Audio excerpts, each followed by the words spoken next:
একদম বিনা মশলায় একদম ১ চামচ সাদা তেলে ট্রাই করতে পারেন এই চিকেন মরিচের ঝোল।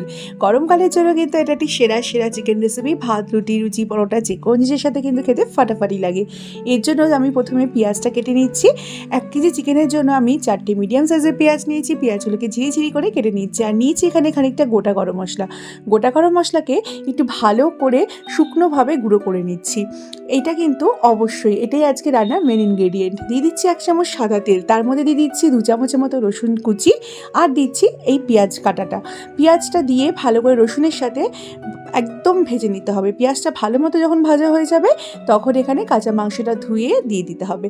তারপর দিতে হবে স্বাদ অনুযায়ী নুন, আর দিতে হবে এখানে গোলমরিচের গুঁড়ো ১ থেকে ১.৫ চামচের মতো। আর দেবো এখানে একটা মিডিয়াম সাইজের টমেটো, দিয়ে দিচ্ছি একটুখানি আদা রসুনের বাটা। আদা রসুনটাকে মিহি করে বেটে নিয়েছি। আদা রসুনের সাথে একটু লঙ্কাও বেটে দিয়ে দিতে পারেন। আর দিয়ে দিচ্ছি এখানে টক দই। টক দইটাকে ভালো করে ফেটিয়ে অ্যাড করছি। হাফ কাপের মতো টক দই অ্যাড করেছি ১ কেজি চিকেন অনুপাতে। আর এই যে গুঁড়ো মানে এই গরম মশলাকে গুঁড়ো করেছি, সেই গুঁড়ো করা গরম মশলাটা দিয়ে দিচ্ছি। চাইলে মিক্সার গ্রাইন্ডারেও এটা গুঁড়ো করে নিতে পারেন।